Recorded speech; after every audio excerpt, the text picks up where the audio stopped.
National Broadcasting Company presents transcribed The Magnificent Montague, starring Monty Woolley.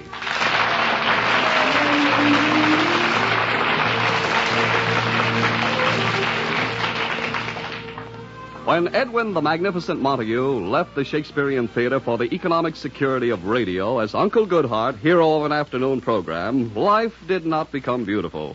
He misses the applause, the spotlight, those Shakespearean roles he reveled in. Today, his theatrical activity is limited to an occasional Shakespearean reading at his theatrical club, the Proscenium. Last night, he gave such a reading.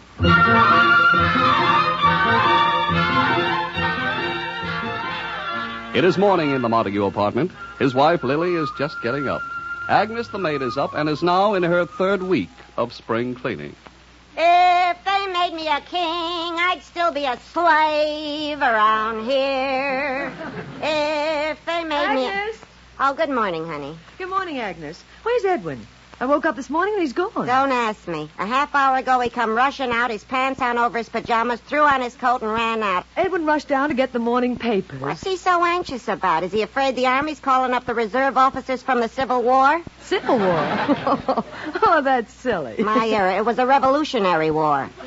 The Revolutionary War. Now, please, Agnes. I don't know. I seen those pictures of the Spirit of 76, and if your husband ain't the guy with a bandage on his head, I'll eat the drum he's beating. Oh, Agnes, stop joking. You know Edwin is merely in his middle age. Yeah, like I said, he's from the Middle Ages. Oh, please. For a man in his 50s, Edwin is very well preserved. Well, you should have gotten a load of him this morning. It looked like the preserves went bad. Now, Agnes, don't annoy him this morning. You know, last night he gave his Shakespearean readings at the Proscenium Club. Poor Shakespeare. Why don't your husband pick on a guy who's alive and can fight back? Agnes, it was a triumph, like old times. Edwin's voice was as strong as ever, full of fire and resonance. Oh, you should have come along. What for? I can't hear a thing with my punctured eardrums. Well, you came to hear him recite last year. I know. What do you think punctured my eardrums? Now, Agnes, your ears are perfectly all right. Oh, try and understand. Last night meant so much to Edwin. There were some critics there, too. All his old friends of the theater. He proved that he's still the Magnificent Montague. That's why he rushed out so early this morning, to find out if any of the critics mentioned him. Oh, the telephone. I'll get it. Let me take it. Here. Hello, this is Mrs. Montague. Doctor who? T. Horatio Wellington? Why, thank you, sir. He'll be very pleased how much you enjoyed him last night. Proposition for him? Well, I can't answer for him, Doctor. He's pretty busy these days. Surely, try later. Oh, Agnes, it's like old times in the theater. The morning after opening night, strangers calling up to congratulate Edwin. Edwin rushing down to get the morning papers for the reviews. The whole town talking about it. The next day, the play closes. Oh, Agnes, there's no business like show business. That was Montague's trouble. When he was in a show, there was no business. Now, you're speaking about Edwin Montague, the foremost Shakespearean actor of our time. So he keeps saying. Oh, he'll be back any minute with the newspapers. You'd better get breakfast ready. Why bother with breakfast? If his name is mentioned, he'll eat the papers. Agnes, he hasn't been on the stage in 8 years. Giving a reading at his club may not seem very important, but it's a high spot for him. Agnes, as a favor to me, be nice to him this morning. Okay, I'll be sweet. As a favor to you. Oh, there he is. Good morning, Edwin. Good morning, Lily. Ah, it's a beautiful morning. Anything in the newspapers about your reading last night? Yes, Lily. The critics seem to still remember me. They penned a few paragraphs about my little effort last night. I'll bet they raved about you. Well, they did wax enthusiastic, but I guess it was just for old times' sake. Oh, nonsense. You were a triumph last night. People have been phoning. Really? Congratulations, Mr. Montague. Who said that? Don't be so startled. It was Agnes congratulating you. Agnes congratulating me? I don't believe it. Edwin, Agnes is trying to be nice to you. She said, congratulations. Well, she probably thinks it's a swear word. What are you going to do? He's still a beast. All right, Agnes, get his breakfast. I'll fix something for him. Just say the word, honey, and I'll make you a widow.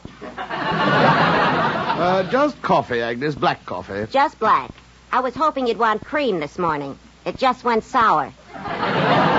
Get it, Agnes. Okay. Lily, it looks as if my deal with the mayor would go through. A deal with the mayor? Yes, on the opening day of the baseball season, instead of the first ball, he's throwing out Agnes.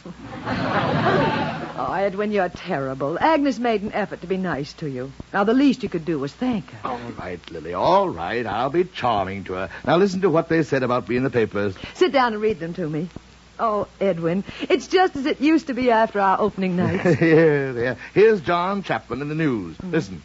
Last night at the Proscenium Club, the curtains of yesterday were lifted for one splendid moment when Edwin the Magnificent Montague gave an informal reading of selections from Shakespeare.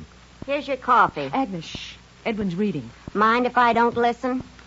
Please, go on, Edwin. No, Lily, if it bothers Agnes, I can always take the newspaper downstairs and read it in some doorway.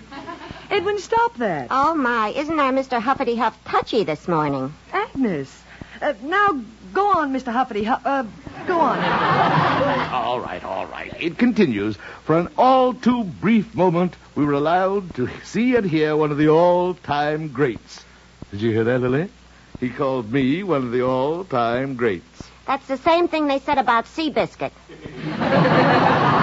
All right, Agnes, roll over and play dead. Lily, what's the use? She won't let me read. Oh, go on now. I know. Let me shove the newspaper down Agnes's throat and then read it with a fluoroscope. Agnes, let him read. What else does Chapman say? He ends the paragraph. When Montague left the stage, a golden era came to an end. Sic transit gloria mundi. Sic transit gloria mundi. Translation. Rest in peace, jerk. Lily, we mustn't be selfish. Let's give Agnes to the Dodgers. They could use another bat. Oh, now, please. Edwin, what do the other critics say? Oh, I'll answer the door, Agnes. No, let me do it. That must be that cute mailman. Oh! Oh, Agnes. Gad, a man isn't safe around her anymore. You are, Grandpa. Western Union, sign here. Okay. Say, you're a cute kid, too. Thanks, Grandma.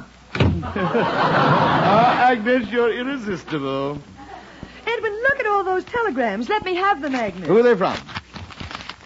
Here's one from Catherine Cornell. I'll read it. Sorry, could not attend your performance last night, but was with you in spirit. Kit, This is from Maurice Evans. Couldn't make it last night, but was with you in spirit, Here's one from Cedric Hardwick. Distance kept me from attending, but was with you in spirit. What were you holding last night, a seance? Quiet. Oh, here's a nice one, Lily. Listen. Our hearts overflow with happiness for you. Oh, Edwin, go on. Words cannot express how proud we were of you last night on your graduation from dental school. Aunt Minnie and Uncle Mac. Aunt Minnie and... Oh, it's a mistake. Here's another telegram. Gad, listen, Lily. Heard you last night at the Proscenium Club. You were superb. Would like to talk to you about arranging nationwide tour for Shakespearean readings. Signed, Dr. T. Horatio Wellington. A nationwide tour? Lily, giving readings and lecturing on Shakespeare. Going on the road again. Oh, it's what I've always dreamed of. Oh, it sounds so exciting. I knew they'd come to me, Lily. Charles Lawton, Cedric Hardwick, and others have been touring, giving readings for months now. The people are crying for Shakespeare, for my talent. With the torch of culture in my hand, I will cross the country. You will double-cross the country. Now, stop kidding him. And tell the truth, Agnes. Don't you think Edwin will be wonderful giving those readings? I refuse to answer that question on the grounds that it may tend to incriminate me. Agnes, if you don't... Oh, I'll get the phone. Hello? Oh, yes, Dr. Wellington, he's here. You're down in our lobby. Well, please come right up. Was that Dr. T. Horatio Wellington? Yes, I forgot to tell you. He called earlier and said he was coming up. T. Horatio Wellington, my impresario. He said I was superb. He's going to book me coast to coast. Great days are in store for the country, Lily. Oh, wait till I hit those cities. Watch him run for those bomb shelters. Now, clear the table. Dr. Wellington will be here any minute. Here's your dressing gown, Edwin. Comb your beard. Do I look all right? Wonderful. He'll be so impressed. Edwin. What's wrong? Well, what about your Uncle Goodhart radio program? If you go on your lecture tour... tour... Oh, Lily, what is a measly program compared to my grand tour? We'll just have to find another Uncle Goodhart. Edwin, you can't do that to the sponsor. Lily, we'll discuss that. Oh, Agnes, the door. Got it. Yes? Is it my pleasure to be about to set my foot into the most gracious home of Mr. Edwin Montague, Esquire? Well, show enough, massa. Agnes. I'll kill you for this, Agnes. Dr. Wellington? T. Horatio at your service, sir. Well, won't you sit down, sir? Oh, Dr. Wellington, pardon my neglect, but this is my wife, Lily. Mrs. Montague, the graciousness and beauty of your face and the divineness of your form leads my mind to but one conclusion. You must be a daughter of the South.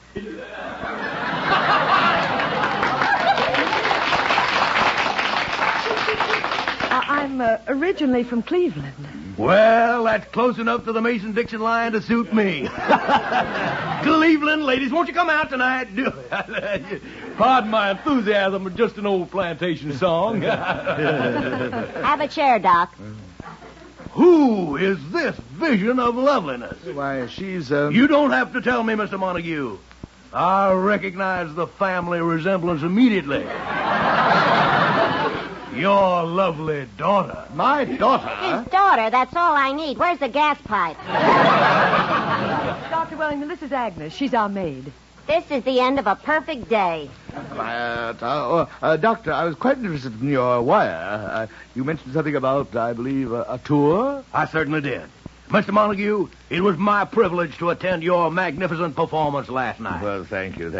It was just a little reading. Sir, as a man who has the greatest and utmost respect for the works of one William Shakespeare, popularly known as the Bard of Avon, and as a man whose business is seeking out the finest talent in this fair land of ours, I say without a qualm or equivocation that I never, and I repeat, I never did hear a voice possessing the strength and golden quality of yours, sir.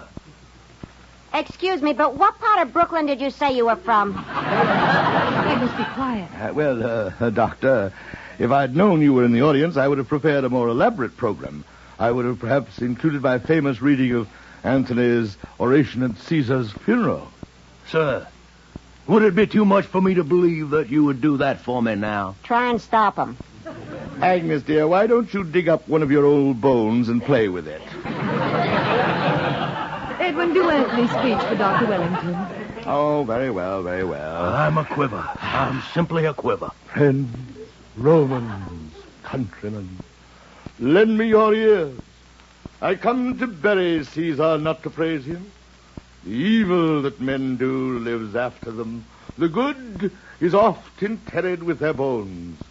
So let it be with Caesar. Beautiful, Edwin. Beautiful. Well, Doctor?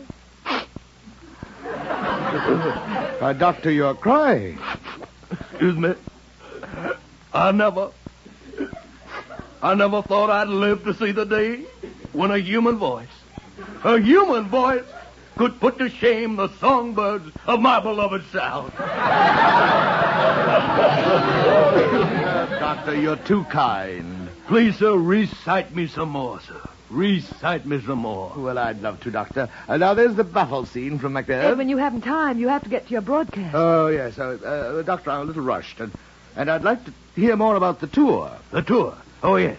Well, T. Horatio Wellington, after 27 years of presenting artists to the American public, is about to launch his most brilliant, stimulating, and phantasmagorical stellar presentation, The Magnificent Montague, in An Evening with Shakespeare. An Evening with Shakespeare. Oh, Edwin, your dream. Well, Mr. Montague, sir, is it going to be my pride and pleasure to present you to the culture-starved people across the length and breadth of this country I like to call the United States? Dr. Wellington, let the tour begin. When will it start? Mrs. Montague, ma'am, I've been working on the arrangements of the tour all winter. We could open tonight. Tonight? Certainly. We could open in New Haven, only an hour from here. Lily, New Haven, the plays we've tried out in New Haven. Oh, Edwin, I'm so excited. Opening tonight. Then off we go, riding the waves of applause and bravos. Bridgeport, Boston, Portland, Maine, Montreal, Quebec, down through Buffalo, Toledo, Milwaukee. Oh, Doctor, you're making me dizzy. We'll make the whole United States dizzy. I'll get my publicity out now. Edwin Montague is a-coming your way. In An Evening with Shakespeare. Presented by T. Horatio Wellington. starring Edwin Montague. I'll pick you up tonight at 6 o'clock, and we'll be off for New Haven. I'll be ready at 6. Excellent. Until then, sir, I am and ever remain your humble servant, T. Horatio Wellington. Au revoir, y'all. Starring Edwin Montague. Oh, Lily, at last I can use my own name again. No more sneaking and hiding under the name of Uncle Goodheart. Hurry, Edwin, you'll be late for the broadcast. My last broadcast. We'll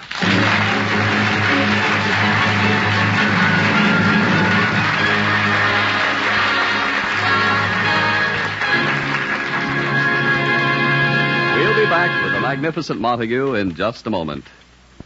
3 chimes mean good times on NBC.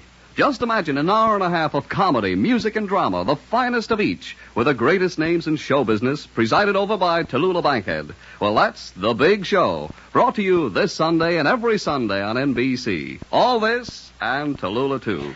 No wonder it's The Big Show. And for drama on Sunday, hear Theater Guild on the air.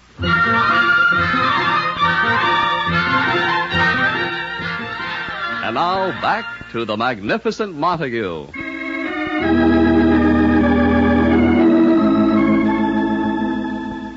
With a great tour about to begin, Montague is finishing his Uncle Goodheart broadcast. Listen. And now, dear listeners, remember, always keep your head high into the sun and light.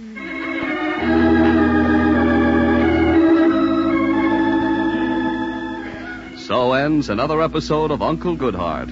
Until he meets you again tomorrow in his little cottage on the sunny side of the lane, here is Uncle Goodheart with his thought for the day. When your neighbor grabs a wire that's live, like a neon sign starts looking, don't stand there while the sparks shoot out.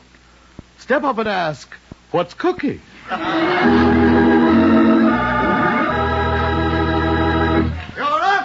Mr. Montague. Truer words were never spoken. Grand show. Here's our director, Mr. Zinzer. Good show, wasn't it, Mr. Zinzer? It was a humdinging lollapalooza, all right. Thank you, Zinzer. Gentlemen, I have an announcement to make. You have just heard Uncle Goodhart's swan song. What? Your swan song? I didn't hear anyone singing. Quiet! Mr. Montague, what are you talking about? That was my last radio program. I'm going on a lecture tour. Oh, no. You can't just walk out on us like that. Going for a walk, Mr. Montague? Quiet! Mr. Montague, this puts us into a terrible hole. Did he walk into a hole? Zinzer, will you get it through your thick skull? Mr. Montague is leaving the program. Oh, dear. Gentlemen, I'm sorry to give you such short notice, but my nationwide tour opens in New Haven tonight. Mr. Montague, you can't. Uncle Goodheart must go on. Think of the sponsor. Think of the listeners. Yes, with no Uncle Goodheart to listen to, what will 10 million housewives do? Well, let them clean their houses for a change. Mr. Montague, you've got to change your mind. Wait till the sponsor hears this. Boys, my mind is made up, and stop blubbering. Blubbering? Who's blubbering? Is someone blubbering? Zinzer, are you blubbering? Blubbering? Who's blubbering? I wasn't blubbering. Someone was blubbering. I wasn't blubbering. Stop this. Gentlemen, try and understand. I must follow my star. For years, I've been dedicated to one art. I thought I had been forgotten, but I was wrong. The people of our country want me. I must answer the call. Jeepers, he's been drafted.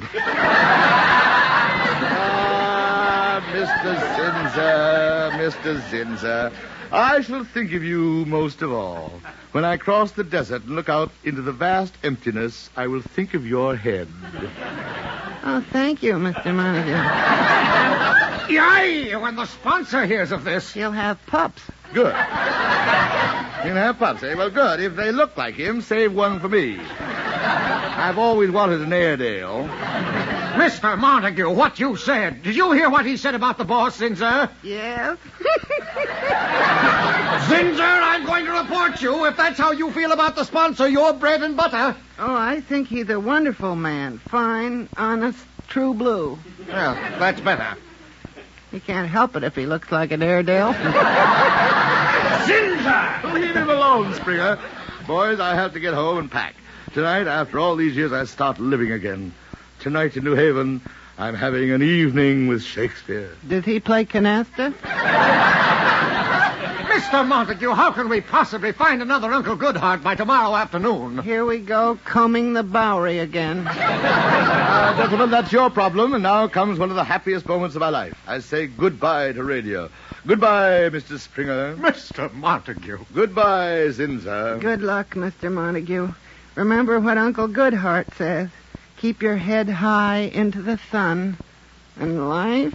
Thank you, Zinza, thank you. And remember, gentlemen, if you can get up to New Haven tonight, you will see the triumphant return of the Magnificent Montague.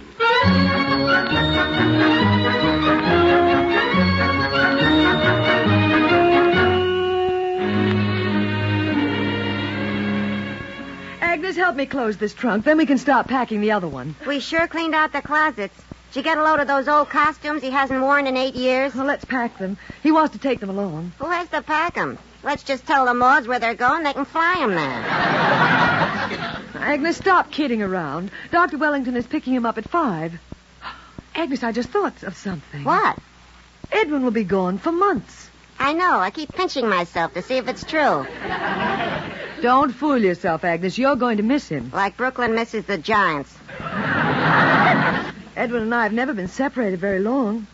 For all these years, it's going to be strange not having Edwin in the house. So what? We'll buy a dog who howls all day. You won't know he's gone. Oh, I hope not. I'll get the door. Hello, Agnes. Well, here he is, Traveling Sam the Shakespeare man. Well, Lily, am I packed? Almost, Edwin. Did you pack my throat atomizer? E-I-O. Edwin, in your entire career, you've never had trouble with your voice. What could hurt that moose call? Talking about voices, Lily, will you throw Agnes a fish and make her shut up? Edwin, you never use the atomizer. But I'll be traveling. The dust from the trains. Every night a performance. My voice, Lily, my voice. The dust? If there's any dust, that mouth is big enough to let in a vacuum cleaner. Lily, so this is my goodbye. Lucky Luciano got a more tender farewell when he was deported. Oh, Edwin, I can't wait to hear you tonight. Agnes and I are going up to New Haven with Jarvis. Poor old Jarvis. How he must envy me. What he'd give to go on a Shakespearean tour. Edwin, I made those calls for you. It'll be in all the newspapers. Some of the critics are even going up to New Haven to see you. They always loved me in New Haven. Dr. Wellington hasn't given me the details, but I imagine we'll open at the Schubert Theater. Oh, that must be Jarvis. I'll get the door. It's Mr. Jarvis. Montague. Jarvis. Off you go, gallant eagle, carrying the torch of our beloved Shakespeare to the hinterlands. Aye, let the trumpets blare, let the drums roll. Montague, the noblest Roman of them all, rides forth to scatter the seeds of culture to every hamlet and village like the spring winds. The wind of learning, the wind of art, the wind of wisdom, the wind of the... He's out of wind. All right, Agnes. Down, girl, down. Well, Jarvis, what are they saying about my tour around the theatrical club? Montague, every Shakespearean actor's green with envy. But you, Montague, the greatest actor of them all, have been chosen. Oh, now, thank you, Jarvis. He couldn't have put it better himself. Edwin, you'd better hurry. Dr. Wellington should be here any moment to pick you up. Dr. Wellington? He's the man who's arranged the tour? I just met the man this morning, and this modern dynamo has already arranged a tour of 40 cities. Hey, Jarvis! Theaters across the country that have been dark for years once again will ring with the immortal words of the bard. You're all packed, Edwin. I wonder what's keeping him. That's Dr. Wellington, Agnes. I got it. Come in, Doc. Dr. Wellington? Mr. Montague, the time has come for the great adventure to begin. And I thank the heavens above that I have been fortunate enough to hitch my wagon to a star of such magnificent magnitude, sir, as you, sir. Some wagon, the Surrey with a fringe on his chin. Lily, won't you change your mind about coming along on the tour? We can board Agnes in a kennel. You'd better go, Edwin. We're off to success. We're a-riding down the glory road. Goodbye, Edwin. Jarvis and I will catch a 7 o'clock train and see you in New Haven. Wait. If you don't mind, Dr. Wellington, perhaps Lily and Mr. Jarvis can go up there with us. Well, now, I certainly would enjoy the company of such a lovely and gracious woman, but I'm afraid certain problems present themselves. Namely, there just ain't that much room on the truck. Well, Lily, maybe... Excuse me, Doctor, did you say truck? Yes. My truck. I got it double parked outside. That's what we're traveling in. A truck? But, Doctor, stars don't travel by truck. My stars do. Been doing it for 27 years. I trust you drive. Drive? Well, Doctor, how will it look for the star to drive up to the theater in a truck? Theater? I don't quite follow you, sir. The theater where I'm going to perform. What theater? We just back the truck onto an empty lot, lower the tailboard, and the performance begins. Oh. Oh. Shakespeare from the back of a truck. Well, you're being well paid for it. You're getting 3 cents on the bottle. Bottle? Yeah, bottle. 3 cents for every bottle of Dr. Wellington's Magic Elixir and Youth Rejuvenator. Oh,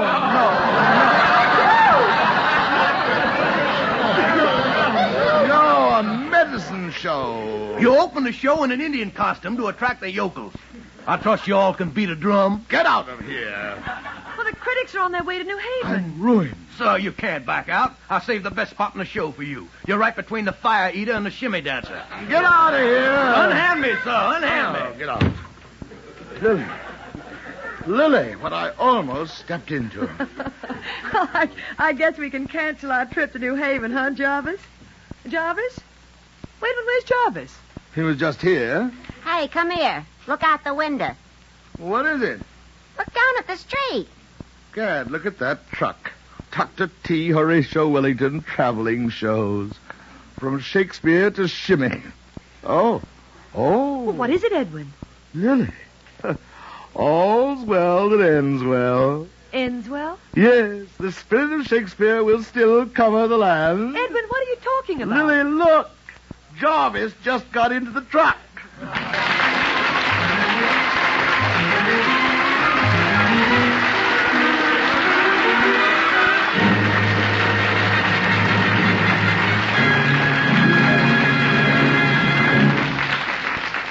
Join us again next Friday at the same time for another transcribed visit with the Magnificent Montague, starring Monty Woolley. Created and directed by Nat Hiken. Written by Nat Hiken and Billy Friedberg.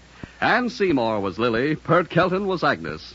Also heard on tonight's program were Art Carney as Dr. T. Horatio Wellington, Johnny Gibson as Zinzer, Gavin Gordon as Jarvis, and John Griggs as Springer. Jack Ward was at the organ. This is Don Pardo saying stay tuned for Duffy's Tavern, which follows immediately.